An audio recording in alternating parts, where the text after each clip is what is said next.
और आखिर सुखदेव जी को परीक्षित को कथा क्यों सुनानी पड़ी?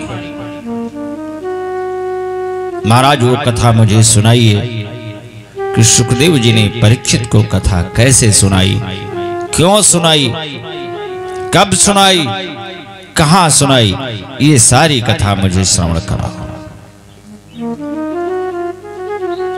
सूत जी ने कहा, महात्माओं,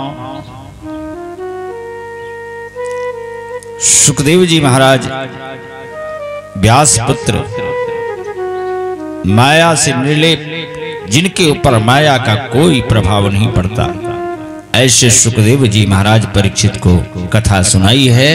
कैसे सुनाई है हम तुम्हें सुनाते हैं, ध्यान से सुना, गौर से भागवत को सुनना। ये भागवत की कथा बड़ी विलक्षण है।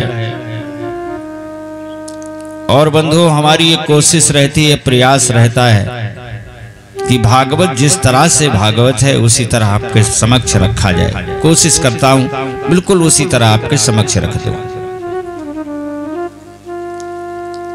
अगर ध्यान से सुनते रहे तो समझ में सारी बात आएगी। इससे भागवत तो बड़ा कठिन है।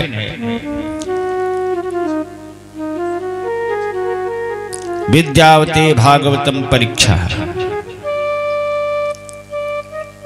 विद्वानों की परीक्षा भागवत में होती है। भागवत सरल नहीं है, बहुत कठिन है भागवत। लेकिन फिर भी मैं प्रयास ये करता हूं बिल्कुल सरल करके आपको श्रवण कराऊं, जिससे सबके समझ में आवे।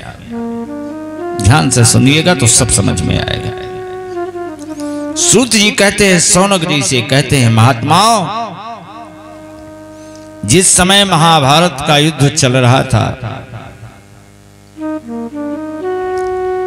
युद्ध समाप्ति की ओर था, कौरवों की सारी सेना मारी जा चुकी थी, पांडव विजय प्राप्त कर चुके थे।